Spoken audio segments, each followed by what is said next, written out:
할렐루야. 오늘 이 자리까지 인도하신 하나님께 감사를 드립니다. 그리고 어, 팬데믹의 어려움 속에서도 우리 쿠바를 위하여서 기도해 주시고 후원해 주신 우리 동성교회 앞에 감사를 드립니다. 어, 모세가 이스라엘을 출애굽을 시켰습니다. 그 과정에서 10가지 재앙을 경험을 했죠. 이스라엘 백성들이. 그리고 이후에 광야에 들어섰습니다. 신 광야에 들어섰을 때 그들은 우리에게 고기를 달라 이렇게 모세에게 외쳤습니다. 이제는 모세도 지쳤는지 내가 이 백성을 낳았습니까? 나보고 이 백성을 어쩌라고 하십니까? 차라리 나를 죽여주세요. 이렇게 하나님께 외칩니다. 하나님이 그러면서 이 백성이 에집트의 고기를 먹게 해달라고 하는데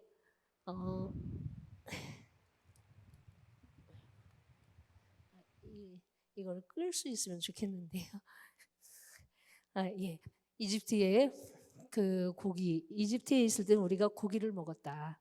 근데 이 광야에서 우리가 고기를 먹을 수가 없으니 고기를 달라. 하나님이 그럽니다. 내일부터 내가 이 백성에게 코에서 냄새가 날 정도로 고기를 주겠다. 모세가 그럽니다. 아니 우리가 60만 대군입니다. 그런데 이 60만 대군을 우리가 가지고 있는 소나 양 다 잡고 그렇다 할지라도 한 끼, 그 다음에 모든 생물을 다 잡는다 할지라도 한 끼 식사도 할 수가 없습니다.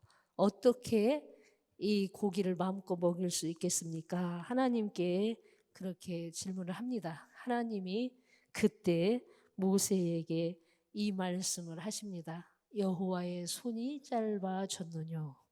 다 같이 한번 해볼까요? 여호와의 손이 짧아졌느뇨. 여호와의 손이 짧아졌느뇨. 60만 대군을 먹이는데 고기를 먹이는데도 여호와의 손은 짧아지지 않는다는 하나님의 능력을 말씀하시는 것입니다. 예수님께서 디베레아 갈릴리 바다에 이르렀습니다. 건너편으로 가셔서 큰 무리들이 따라갑니다. 왜냐하면 예수님이 병자를 고치고 각종 표적을 행하셨기 때문입니다. 유월절이 이때는 가까웠는데 유월절은 바로 이 모세가 마지막 재앙, 장자의 재앙을 행하였던 하나님의 능력을 나타낸 그날을 기념해서 보내는 날이었죠. 그 절기였죠. 이스라엘 백성들이 선지자에 대한 기준은 그래서 이 모세와 같은 능력을 행하는 자만이 선지자, 구원자, 이스라엘 백성을 구원할 자라고 여겼습니다. 그런데 요한복음 6장 12, 14절에 보면 예수님이 무리를 보시고 거기에 이제 오병이어의 기적이 나오는데 거기에서 빌립을 시험하기 위하여서 모세가 60만 대군을 광야에서 먹인 기적 때처럼 하나님께 한 질문을 이번에는 예수님이 하십니다. 예수님이 빌립을 시험하기 위하여서 이 많은 사람들을 어떻게 먹일 것인가 이렇게 질문을 합니다. 예수님이요. 자, 빌립은 그럽니다. 각 사람으로 조금씩 받게 하면 약 200일 정도의 품삯에 해당하는 200데나리온의 떡이 부족합니다. 예수님을 모세와 같은 능력의 선지자로서 인식을 하지 못하는 예수님의 제자인 빌립의 고백이었습니다. 그러니까 예수님이 시험을 한 거죠. 빌립이 나를 어떻게 생각하는가. 예수님은 확인을 한 겁니다. 나를 모세와 같은 기적을 행할 수 있는 사람으로 보지 않는구나 라고 답을 얻었죠. 그리고 안드레가 이때 한 아이가 가져온 보리떡 5개와 물고기 2마리로 내놓습니다. 이것으로 어떻게 이 많은 사람을 먹일 수 있겠습니까? 자, 보리떡 5개와 물고기 2마리를 내놓으면서 동시에 이것으로 어떻게 이 많은 사람을 먹일 수 있겠습니까? 이 이야기도 예수님을 모세가 일으켰던 기적을 일으킬 수 없는 사람이라고 전제를 깔은 거죠. 그냥 상식적인 선에서 이렇게 질문을 합니다. 우리가 선교지에서는 이 많은 사람들을 어떻게 먹일 것인가, 이 질문을 항상 합니다. 이것은 우리 선교지에서뿐만 아니라 우리들의 삶의 자리에서 어떤 문제들이 있을 때 이 질병을 어떻게 할 것인가, 이 경제적인 위기를 어떻게 극복할 것인가, 이 팬데믹의 위기를 어떻게 극복할 것인가, 우리 안에 있는 문제들을 어떻게 해결할 것인가, 이 질문입니다.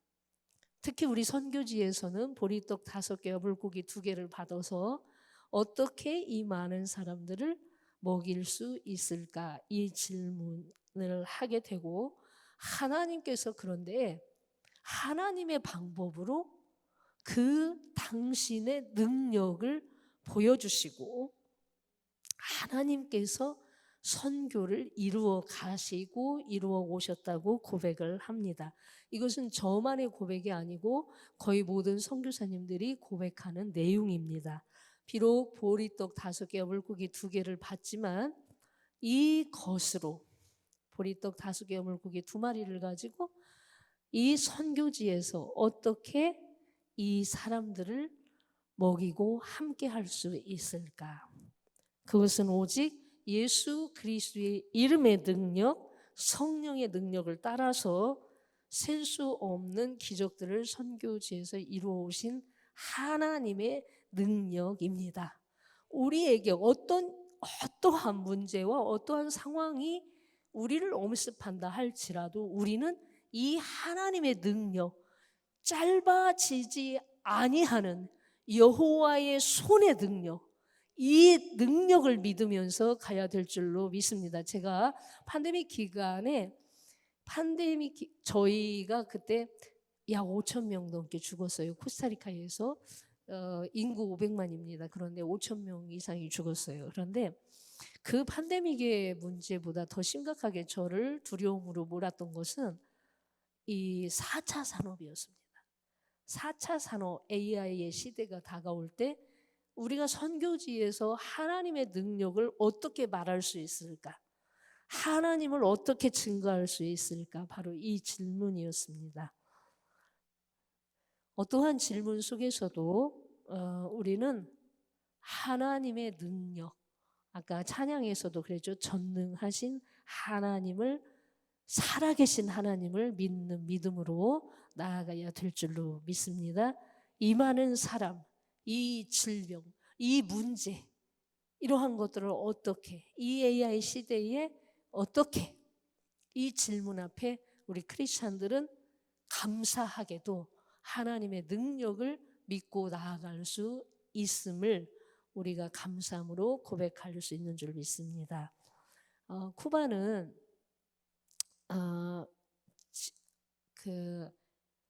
남미로 분류가 됩니다. 그리고 11만 1,860 평방킬로미터입니다. 우리나라 남한만은 9만 9천 평방킬로미터죠. 그리고 인구는 11만 1,210명인데 수도 인구 220만을 포함한 것입니다. 그리고 스페인 식민지가 있었고 그 미국의 간접 통치로 그 독립운동과 또 공산주의 이념에 근거한 사회주의로의 전환, 이게 하나의 큰 배경입니다. 그래서 1959년부터 공산주의가 시작이 되어서 지금도 북한과 유일하게 공산주의 시스템으로 남아있는 나라가 쿠바입니다. 거주 비자를 주지 않기 때문에 제가 그 코스타리카에서 항공 선교를 지금 24년째 하고 있습니다. 이 과정에서 팬데믹으로 인해서 쿠바를 가지를 못한 기간이 있고요. 음, 제가 그 오늘 선교보고에서는 초기 때의 초기, 중기, 그리고 현재로 나눠서 잠깐 말씀을 드리고자 합니다. 네, 초기 때의 내용은 제가 동영상으로 만들어서 한번 보여줬던 것 같아요. 근데 중기 때부터는 PPT를 제가 이제 오늘 보여드릴 겁니다. 제가 초기에 우리 선교사들이 현장에 가면 가장 부딪히는 문제가 언어입니다. 그리고 문화 적응, 그리고 사역을 발굴하는 거, 이 세 가지가 가장 중요한 문제입니다. 제가 언어 훈련을 약 8개월을 하고 쿠바를 처음 들어갔는데 현재형을 가지고 감독을 만났어요. 그때 그 쿠바의 감리교 감독을 만났습니다. 그리고 거기에서 정보를 각 교단의 교단장도 만나고 그렇게 했습니다. 그런데 문화 적응은 그렇게 큰 차이는 없었던 것 같아요. 근데 이제 그 언어 훈련이 그 8개월을 제가 그 고속으로 공부를 해서 8개월 만에 1년 과정을 마쳤습니다. 그리고 이게 뭐 그 8개월 공부에서는 이게 언어 대화도 제대로 못해요. 그래서 그때부터 성경 마태복음부터 성경을 하루에 한 장씩 공부를 했습니다. 단어를 다 찾아서 외우고 매일 한 장씩 하니까 1년이 가니까 계시록까지 다 그게 되더라고요. 그래서 그리고 나서 제가 구약 성경을 읽으니까 하루에 5장씩 읽어지더라고요. 처음 알았던 게 신약의 용어들이 구약에 다 있다는 것입니다. 그래서 이제 성경을 주로 읽으면서 언어를 공부를 했고요. 그래서 한 뭐 구약 8독, 신약 20독 스페인어로 그렇게 하고, 그리고 그 시기에 제가 사역을 발굴하는 것인데 제가 하나님 앞에 그랬습니다. 신학교 사역으로 저를 인도해 주세요. 왜냐면 제가 그 뭐 노래율동 강사도 하고 하지만 나이 먹고 저는 싱글로 평생을 갈 건데 나이 먹고 아이들 앞에서 노래율동하고 그런 거 저는 못합니다. 그러니까 신학교육을 할 수 있도록 길을 열어주세요. 그랬습니다.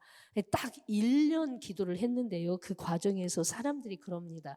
당신이 쿠바 선교를 하려면 저 아르헨티나에서 온 선교사님이 이렇게 한 10번 정도를 쿠바를 왔다 갔다 하고 하는 거예요. 그러니까 그 사람을 만나지 않으면 쿠바 선교를 할 수 없다. 이렇게 이야기를 합니다. 그래서 제가 그분은 그러면 종교 비자를 받아서 다닙니까? 그랬더니 그분도 종교 비자는 없습니다. 그래서 그러면 내가 그 관광 비자로 다니는 것과 그분이 다니는 것의 차이가 뭐냐? 그리고 안 만났습니다.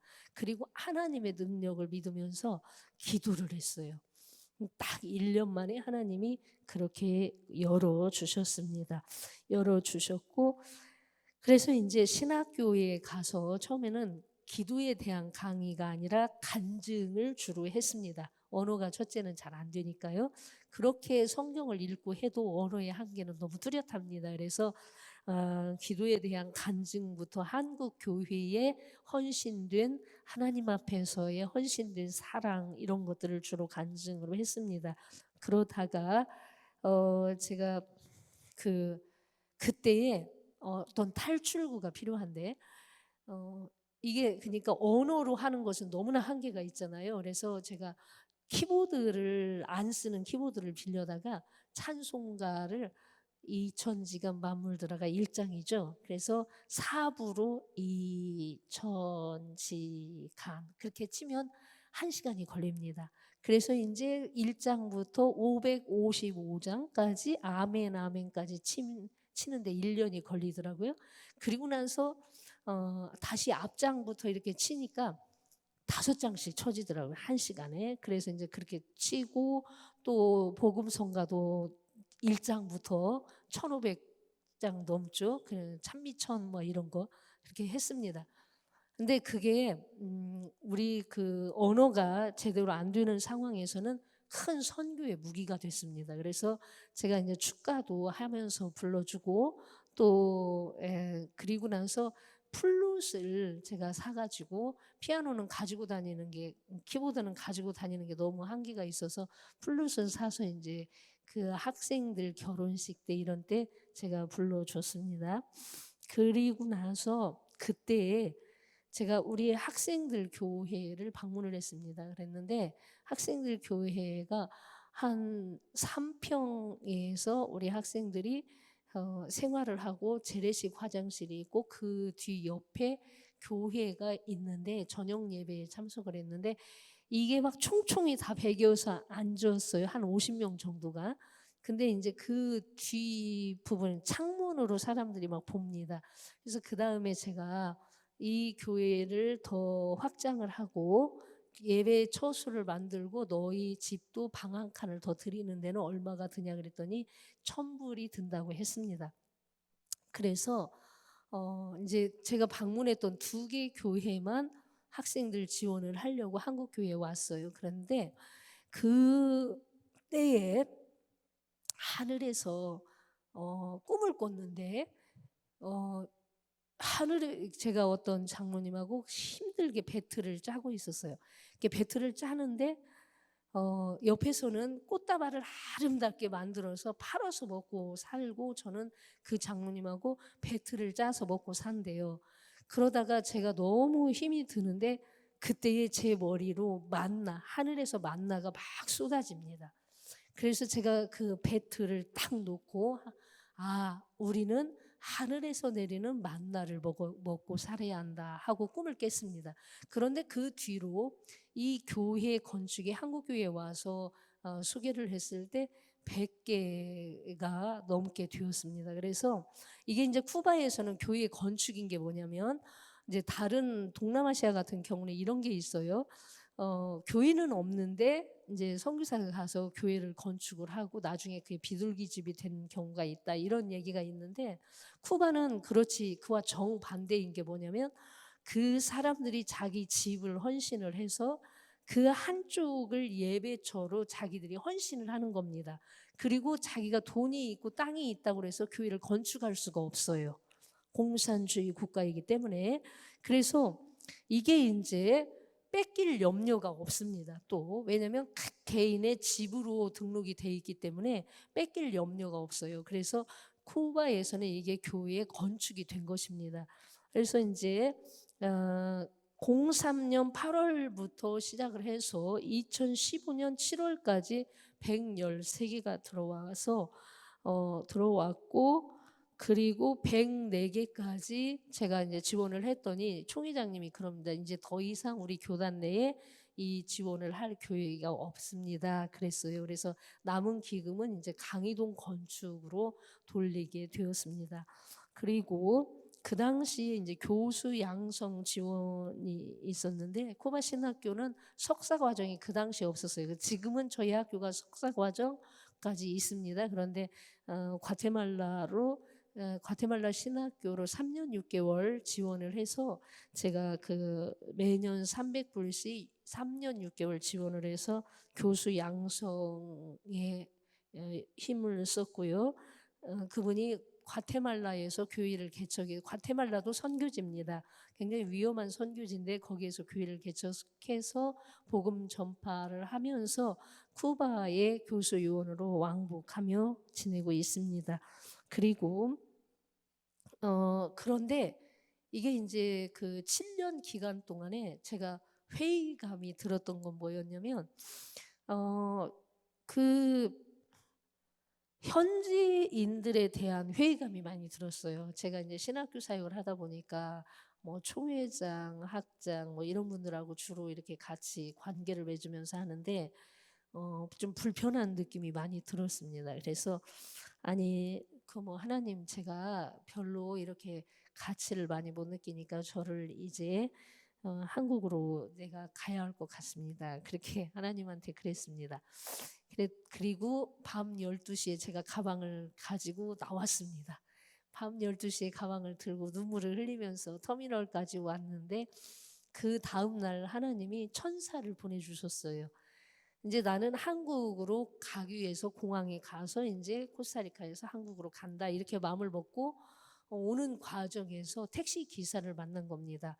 그 흑인 택시 기사였는데 저한테 뭐 이것저것 물어보더라고요. 그래서 이제 내가 이런 상황이다 그랬더니 자기가 아는 신학교가 있는데 내가 거기로 안내를 하겠다. 나는 돈이 없다. 거기까지 갈 돈이 없다 그랬더니 자기가 20불에 가주겠다는 겁니다. 거기가 300 그러니까 3시간 차로 가는 거리였거든요. 20불로 어림없습니다. 그런데 가준다고 그래서 제가 그분과 같이 신학교로 왔습니다. 그 신학교가 바로 지금까지 제가 섬긴 신학교입니다. 그러니까 그때 제 모습이 정말 굉장히 초라하고 슬리퍼 신고 왜냐하면 다 벗어주고 그러고 이제 가는 상황이었기 때문에 그런데 그분들은 사람이 달랐어요.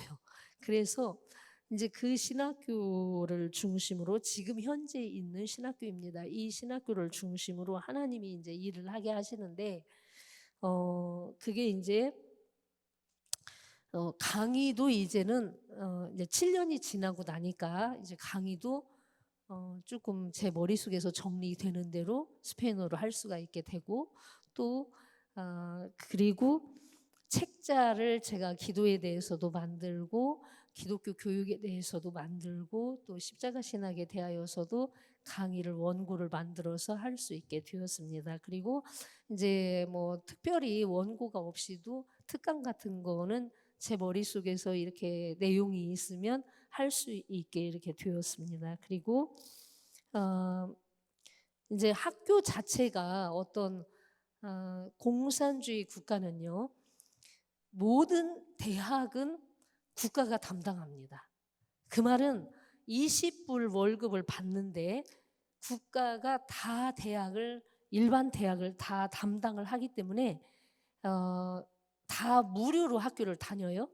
그런데 신학교는 니네가 알아서 운영해라. 니네가 돈이 있으면 운영하고 그렇지 않으면 문을 닫아라 이럽니다. 그러니까 20불 받는 데서 그 나라 사람들이 신학교를 운영한다는 것은 정말 불가능합니다. 그러니까 외부에서 지원이 있을 때는 이게 신학교가 활성화가 되었다가 지원이 끊기면 이렇게 멈추게 되는 거예요. 그래서 이제 그때부터 제가 이쪽 신학교에 와서 이제 강의 기숙사를 그러니까 24칸 24칸 방과 12칸 화장실로 지었고요. 그리고 사무실과 컴퓨터실 그리고 학장님 사무실 이렇게 지었습니다. 그리고 이제 신학교를 지원을 하는데 처음에 제가 그 학교 갔을 때 4명이 있었어요, 학생이. 그런데 정교수, 학장님 세우고 시간 강사 4주 이렇게 지원을 해서 학교가 이제 틀을 잡아가게 됐고요. 학생들을 28명까지 기숙사에서 생활하면서 할 수 있도록 지원을 했습니다. 그러니까 우리 총회가 생긴 이래에 한국 선교사가 와서 지원한 그 당시의 기간이 13년이었는데 13년 동안 와서 지원한 지원하여서 목회자가 배출한 숫자가 신학교와 함께 그 47년 동안 그 신학교가 배출한 것의 6배를 배출을 하게 된 겁니다. 그래서 총회 예산의 65%를 담당을 하게 되었고요. 그리고 아까 이야기한 건축, 기숙사 건축을 하게 되었고, 그리고 나서 제가 학생들의 집을 방문을 했는데 이제 졸업한 목사님이에요. 저하고 같이 공부를 하고 졸업한 목사님 초청이 있어서 갔더니 그 아이가 뭐 발가벗겨놓은 상태에서 기저귀를 10번을 뭐 햇볕에 말려서 사용하고 바게스를 두드리면서 장난감을 사용하고 이런 모습을 보고 제가 코스타리카에서 쿠바를 갈 때에 기저귀를 막 다발로 사다 줬습니다. 근데 그게 한계가 있는 거예요. 그래서 10불씩 한 가정, 목회자 한 가정당 10불씩 지원을 하자. 왜냐하면 목사님들 월급이 그 당시에 20불이었으니까 10불이면은 절반입니다. 그래서 10불씩 지원하자. 그래서 제가 50명까지, 목회자 50명까지 50가정까지 지원을 했고, 어린이가 있는 곳이요. 그리고 전도 그룹, 이제 그 목사님들 가족을 전체적으로 제가 초대를 학교로 합니다. 그래서 5박 6일 동안 교통비부터 다 지원을 해서 가족 수련회를 신학교에서, 왜냐하면 신학교가 가장 장수가 좋아요. 그래서 신학교에서 이렇게 하게 됐는데 이분들이 처음으로 가족 여행을 하게 되었다. 왜냐하면 교통비가 너무 비싸니까 이분들이 생각을 못 하는데, 그래서 뭐 저쪽 동쪽에서, 이게 서쪽 끝인데 올라올 때 가방을 막, 엄청 큰 가방을 가족 거를 메고 아이들을 한쪽에 안고 그러고 막 옵니다. 정말 눈물 날 정도로. 그래서 그 목사님들을 재교육, 그러니까 목사님들을 이제 신학교 교수들이 강의도 하고 또 목사님들 중에서도 강의를 하고 그렇게 시간을 가졌습니다. 그리고 이제 그런데 그렇게 2019년도까지 했어요. 2019년도까지. 그런데 2019년도 말에 제가 쿠바를 딱 갔다 왔는데 2020년도에 코로나가 터졌습니다. 그래서 코로나가 딱 터지니까 저희가 밖에를 출입을 못하고 공항이 막힌 겁니다. 공항이 막히니까 당혹스럽고 그 상황에서 하나님, 이게 또 저를 또 한국으로 가도록 하는 사인 아닙니까? 이제 또 그렇게 하나님한테 이제 타협을 보는 겁니다. 이 타협을 보는데 하나님이 그렇게 쉽게 문을 열어주지 않으시더라고요. 그러다가 제가 아는 분이 한 분 계셨어요. 그 빈민촌에 사는 분인데 그 빈민촌에서 저를 초대를 했습니다. 그래서 크리스마스 때 이제 가서 보니까 6명이 모여 있어요. 그래서 제가 예배를 드리고 그 뒤에 절기 예배를 시작을 했습니다. 그러니까 이건 코스타리카에서입니다. 팬데믹 기간에. 그래서 코스타리카에서 제가 그 예배를 이렇게 드렸는데, 그러니까 거기가 집이기 때문에 매주 예배를 드릴 수가 없어요. 그래서 절기 예배로 이렇게 드렸고, 그래서 나중에 50명까지, 어린이들까지 다 합쳐서 이제 50명까지 예배를 드리게 되었고, 그 어린이들에게까지 다 성경을 구입해서 제가 보급을 했습니다. 성경 노래와 성경 퀴즈 이런 것들을 해서 성경 찾는 법 이런 것들을 가르쳤고요. 그리고 그 기간에 이제 목사님들, 코스타리카에 있는 목회자들, 그러니까 그 가정 예배, 절기 예배를 드릴 때도 각 가정마다 제가 식재료, 그 팬데믹이니까 어렵잖아요. 그래서 식재료를 다 사가지고 각 가정마다 이렇게 주고 공동 식사를 하면서 그렇게 시간을 보냈습니다. 그러다가 이게 절기 예배니까 마음에 안 드는 거예요. 안 차는 거예요. 그래서 제가 이제 하나님한테, 아니 이게 제가 선교사로서 뭘 해야 되죠? 이제 그러면서 그 총회장들을, 코스타리카에 있는 총회장들을 세 분을 만나고 또 그 신학교 학장님들을 만났습니다. 그런데 다 하나같이 하는 이야기가 우리도 다 손 놓고 있고 다 폐쇄한 상황이다. 그러니까 뭐 대중교통, 버스도 다 안 다니고 뭐 그런 상황이었으니까요. 그래서 이제 포기를 하고, 그리고 제가 그때 생각이 났던 게, 스페인권의 사람들이 4억 명이니까 4억 명이라고 그럽니다. 그러면 유튜브를 열어보자. 그래서 유튜브를 열었습니다. 유튜브를 텔레방데 비다. 그래서 이제 이게 이제 그 텔레방데 비다, 생명의 말씀이라는 뜻이에요. 그래서 이거를 열어서 제가 했습니다. 그러니까 어떤 경우는 뭐 1,000명, 뭐 2만 명 이렇게 오기도 했는데 평소에는 20명, 뭐 30명 이렇게 오는 거예요. 근데 이제 한 가지 장점은 그 들어오는 사람들이 고정적인 멤버가 됐고 일주일에 2개씩 그러니까 선교 칼럼 하나 하고 그다음에 제 강좌 창세기 강의 한 자하고 이렇게 해서 하니까 약 100개가 되었습니다. 이게 약 100개가 되어서 그래서 이제 나름대로 이렇게 보람도 느끼고 근데 굉장히 저게 보면 별것 아닌데 시간도 많이 들고 돈도 많이 들어요. 거기에서 2분, 3분짜리 하는데 200불 달라고 그래요. 근데 제가 15분짜리를 2개씩 하니까 이제 제가 이제 가면서 이번에 와서 배워가지고 이제 내가 가서 하겠다 이렇게 배우고 있습니다. 그렇게 하다가 그것도 이제 하나님 앞에서 이게 지금 제가 잘하고 있는 겁니까? 이 질문이 가해지는 겁니다. 그래서 하나님, 내가 쿠바를 근데 이게 코스타리카에서 하는 것과 쿠바를 향한 마음이 완전히 달라요. 그래서 쿠바를 하나님이 정리를 하게 하시면 공항을 열지 마시고 만약에 코스타리카의 교회를 건축해서 하시기를 원하시면 그 길을 인도해 주세요. 그것도 저것도 아니면 한국으로 돌아가게 해주세요. 이렇게 하면서 배짱을 부렸습니다. 하나님, 내가 하나님한테 딱 한 달만 시간을 드리겠습니다. 한 달 동안 하나님한테 시간을 들여서 쿠바 공항이 열리지 않으면 저는 이제 하나님 사인이 한국으로 가거나 아니면 코스타리카에서 교회 건축 그 빈민촌에 거기에 건축을 하라는 사인으로 알고 제가 그렇게 하겠습니다. 그랬습니다. 정말 놀라우신 하나님은 딱 한 달이 되었는데 쿠바 공항을 여신 겁니다.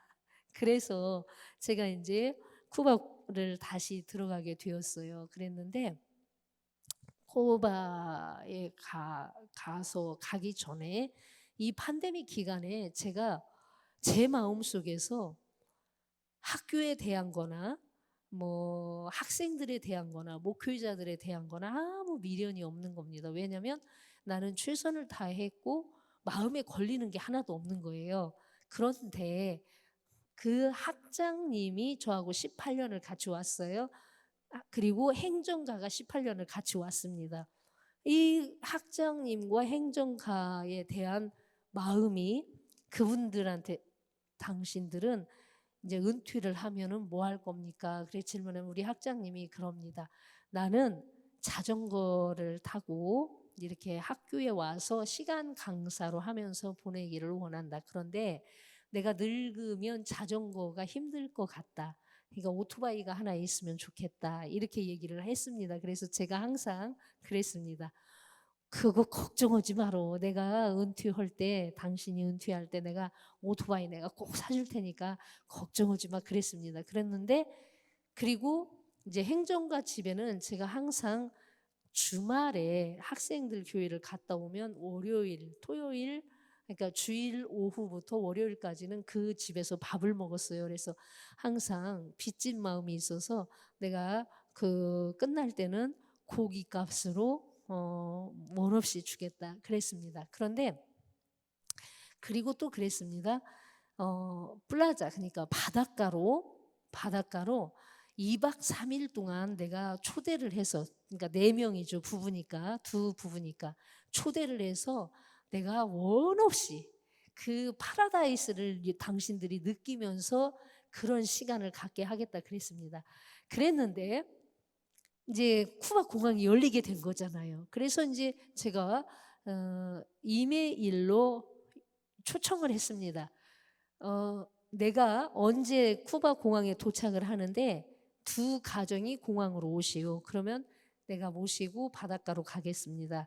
오는 교통비는 내가 다 댈 테니까 그렇게 하시오. 그랬더니 이분들이 대뜸 우리는 못 갑니다. 그러면 왜 못 오냐 그랬더니 우리 학교가 어제 태풍으로 다 휩쓸렸대요. 다 망가져서 지금 총회에 사람들이 와서 일을 하고 있고 그 과정에서 우리만 빠져나갈 수가 없다. 그래서 제가 사정을 했습니다. 내 마음속에서 그게 너무 한이 돼서 이렇게 하는 거니까 꼭 오시오. 태풍 수습은 그 이틀 빠진다고 되는 것이 아니라 그 뒤에도 계속적으로 해야 되니까 일단 바닷가로 갑시다. 이분들이 안 옵니다. 안 오고 그래서 이제 제가 공항에서 갔어요. 그랬더니 정말 처참하게 다 부서지고 그래서 5천 불을 지원해서 이 학교를 이 그 수습을 했습니다. 제가 이제 갔을 때는 미국 선교사들도 손을 안 대는 거예요. 어디서부터 손대야 할지를 모르니까. 근데 이제 제가 5천 불을 지원하면서 이제 힘을 받은 겁니다. 그러면서 이제 정말 그게 보리떡 5개 물고기 2마리가 되어서 전체적으로 학교 복구가 다 되어지게 됐습니다. 그렇게 하고 나서 제가 아까 보여드린 그 오토바이, 우리 학장님 오토바이를 3천 불을 지원해서 오토바이를 사드리고 그 행정가 집에는 1,000불을 드리면서 마음껏 고기를 사드시라고 그렇게 했습니다. 그렇게 하고 이제 그 팬데믹 이후에 가니까요. 쿠바 공항이 물건이 하나도 없습니다. 뭐 화장지 하나가 없고 전기는 나가 있고 도로에는 차 하나가 없습니다. 그런 상황이었는데 이제 학교에 보니까 학교도 그냥 초토화된 상황이었고 그래서 다시 신학 지원을 시작을 했습니다. 신학 지원을 다시 시작을 하고 그리고 어린이 입양 아까 말씀드린 그 어린이 입양도 1월 달부터 올 1월 달부터 다시 시작을 해서 10가정을 하게 되었습니다. 그렇게 해서 이렇게 그 제가 오기 전에 그렇게 했고 그리고 이제 그 다음에 들어갔을 때는 학생들이 또 이제 학교로 들어오니까 강의도 제가 이제 다시 하게 되었고 그래서 학교가 다시 정상화가 이루어졌고 그렇게 되었습니다. 이게 다 하나님께서 정말 그 사람들 우리 쿠바 그 학교 담당자들이 생각을 할 때는 정말 어디서부터 시작을 해야 할지 알 수가 없는 거잖아요. 근데 이제 제가 들어가서 이사회를 열고 그리고 구학장님, 신임학장님 그 같이 이사회를 열면서 지원을 시작하면서 다시 이제 학교가 일어서게 되었고 목회자들도 다시 힘을 얻게 되었습니다. 이 여기까지가 제가 이제 올 3월 그러니까 한국 들어오기 전까지였고요. 이제 9월 1일 날 제가 그 출국을 하는데 학교가 태풍이 10월 달에 보통 온대요. 그러면 학생들이 못 들어옵니다. 학교를 태풍이 오면. 그러니까 11월 달에 학교를 들어와라 이렇게 해서 이제 11월 달에 들어갈 계획입니다. 여러분들이 기도를 부탁드리고 또 하나는 우리 학생 중에 하나가 청소년 수련회 담당자가 있습니다. 그 친구는 의대를 4학년까지 마치고 그리고 우리 학교에 신학생으로 들어왔어요. 그런데 이 친구가 총회 청소년 담당자입니다. 그래서 이 친구가 저를 따로 면담을 요청해요. 그래서 면담 시간에 우리가 청년들 그러니까 대학생들이 다 매년 모이는데 우리 교단의 청년들만 300명이 모인다는 겁니다. 300명인데 그 참가비를 받으면 800불이 된대요. 그러면 1200불이 부족한데 네가 도와줄 수 있는 범위 내로 이렇게 도와주면 좋겠다 그럽니다. 그래서 제가 그런 거 걱정하지 말고 추진을 해라 그랬습니다. 그랬더니 이번에 와서 제가 그 말씀을 설교 시간에 했더니 927불이 들어왔습니다. 그리고 또 하나는 차량입니다.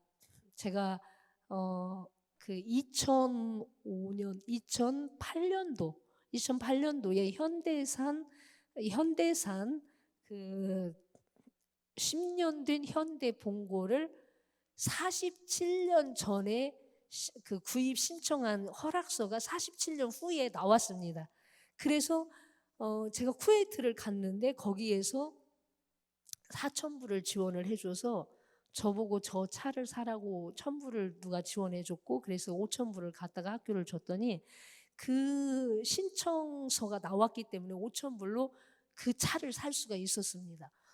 그런데 이 차가 지금까지 잘 사용을 했어요. 근데 이번에 이제 제가 들어갔더니 차량이 허락을 그 지역 내에 허락은 받았는데 우리 그 아바나로는 못 나온대요. 그 뭐 부품이 이제 고장이 나고 그래서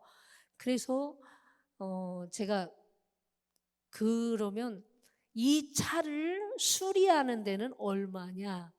그러니까 이 차를 수리를 해서 팔면 얼마냐 그랬더니 2만 죄송합니다. 2만 5천 불이라는 거예요. 그러면 한 3천만 원 정도 되죠. 그러면 이 차를 수리를 해서 팔면 그러니까 2만 5천 불이고 그 수리를 하는 데는 얼마나 드냐? 뭐 5천 불에서 1만 불 정도 든다 그래요. 그러면 이 차를 사는 데는 얼마 드냐? 6만 불이 든다는 겁니다.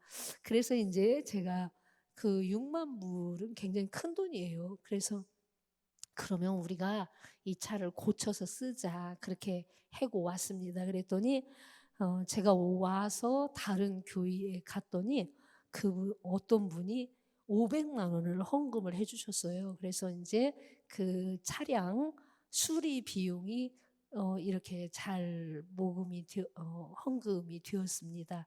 이것이 제가 생각할 때는 사실 거기에서 생각을 할 때는 뭐 한국도 어렵고 팬데믹이기 때문에 너무 어려운데 누가 헌금을 할 수 있을까 이런 반문이 가지잖아요. 그런데 하나님께서 그곳에서 꼭 필요한 것은 하나님이 하나님의 방법으로 이렇게 일을 하시는구나. 그것을 제가 고백을 합니다. 그래서 그리고 제가 이제 그 기간 동안에 그 강의동 건축 제가 2019년도 이전에 강의동 건축 허락서를 받았다고 그랬어요, 학교에서.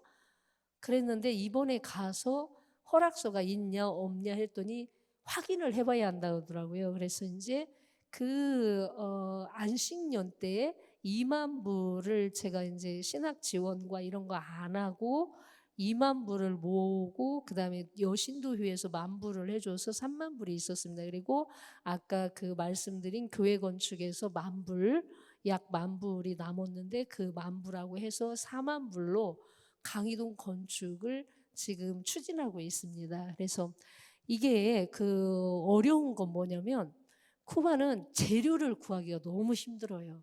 그러니까 노동력은 인건비가 싸니까 노동력은 총회에서 동원도 하고 우리 학생들이 오후에 일을 하기도 하고 해서 이렇게 해나가는데 재료 구하기가 너무 힘듭니다. 그래서 제가 이제 돌아가면 이 강의동 건축을 다시 추진을 해야 되는데 이 재료들을 잘 구할 수 있도록 그렇게 기도를 부탁을 드립니다.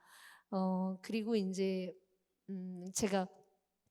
저는 비교적 건강한 편인데 이번에 와서 건강 검진을 우연히 하게 됐는데 그 술, 담배도 안 하고 제가 비교적 운동도 하루에 1시간씩 꼬박꼬박 하는 편인데 이렇게 뭐 장기 중에 좀 안 좋은 게 나왔어요.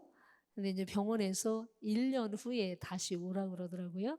오라고 하는데 가능하면 안 오고 하나님께서 이거를 다 깨끗이 능력의 하나님이시니까 이 그 간에 있는 그 덩어리를 하나님의 능력의 손으로 그냥 깨끗이 떼어주세요. 이렇게 기도를 부탁을 드립니다.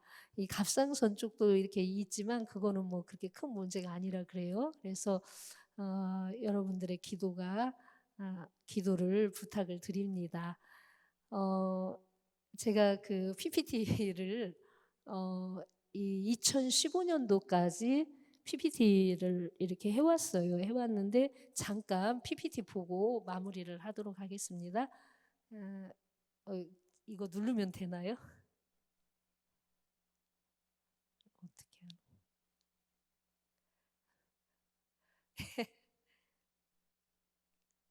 그 2015년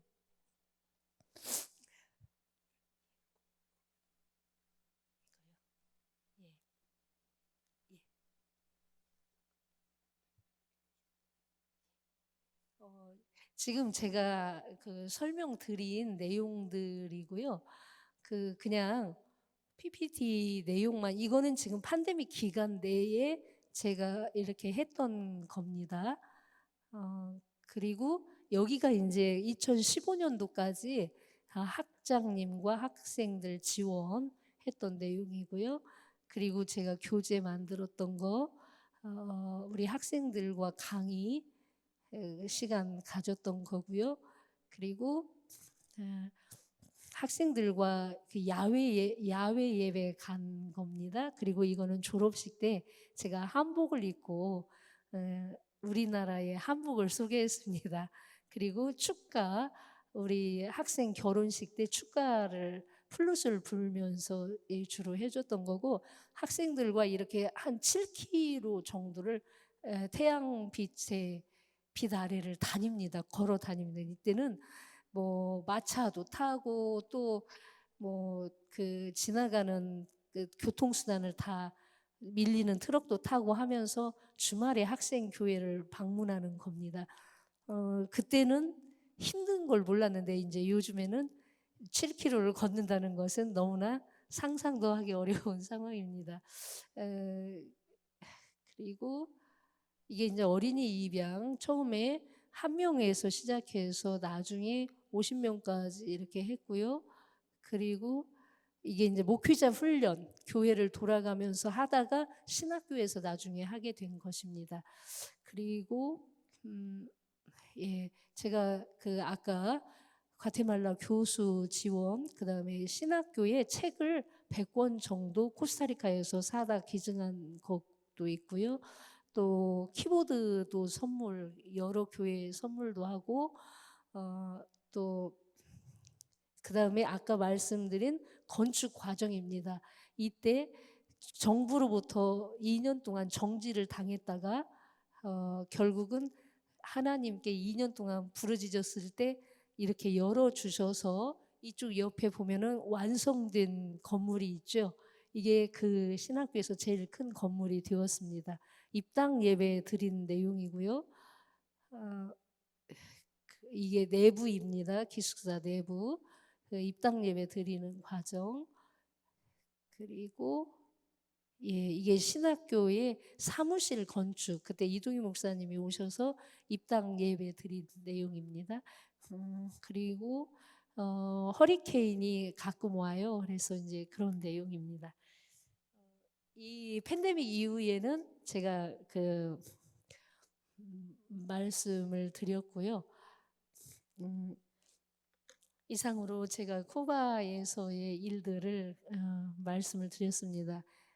부족하지만 하나님의 능력이 약함 가운데 함께 하셔서 보리떡 5개와 물고기 2마리를 받으신 하나님이 여호와의 짧아지지 않는 손으로 이렇게 선교를 이루어 오셨습니다. 그래서 하나님께 감사를 드리고 이 선교에 또 보리떡 5개와 물고기 2마리로 헌신한 한국교회 그리고 동성교회 앞에 감사를 드립니다.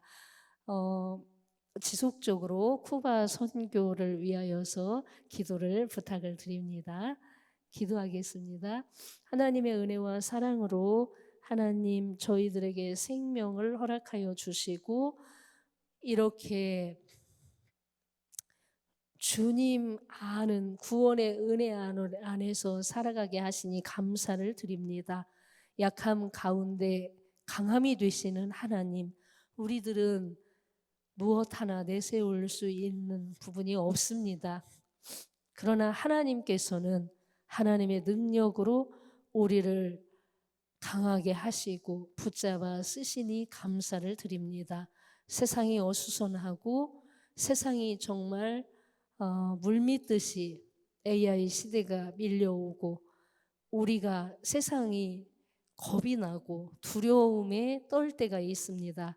그러나 여호와의 손은 짧아지지 아니하시는 하나님의 손이심을 하나님 믿으며 주님 그 믿음으로 승리하게 하시옵소서. 예수 그리스도의 이름으로 기도드립니다. 아멘.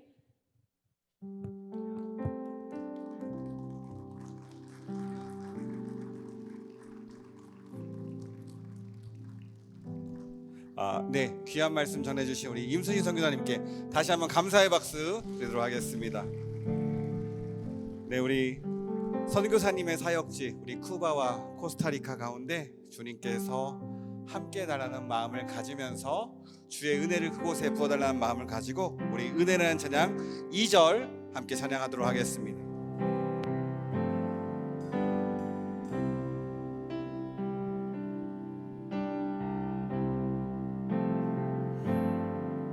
내가 이 땅에 태어나 사는 것 어린아이 시절과 지금까지 어린아이 시절과 지금까지 숨을 쉬며 살며 꿈을 꾸는 삶 당연한 것 아니라 은혜였소. 다시 한번 고백할까요? 이 땅에 내가 이 땅에 태어나 사는 것 어린아이 시절과 지금까지 숨을 쉬며 살며 꿈을 꾸는 삶 당연한 것 아니라 은혜였소. 내가 하나님의 자녀로 살며 오늘 찬양하고 예배하는 삶 복음을 전할 수 있는 축복이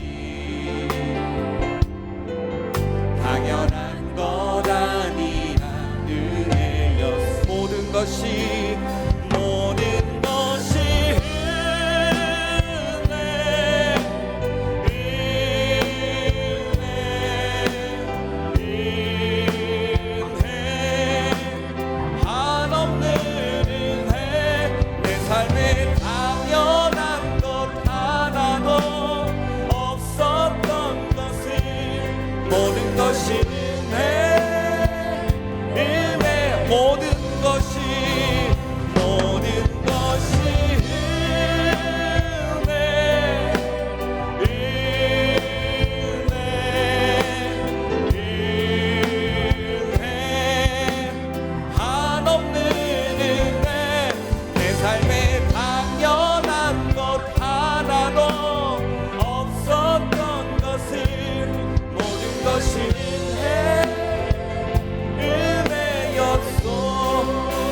이 시간 우리 함께 기도하기를 원합니다. 우리 특별히 쿠바 이 땅을 위해 기도하기를 원합니다. 또 그 땅을 섬기는 임순신 선교사님을 위해 기도하기를 원합니다.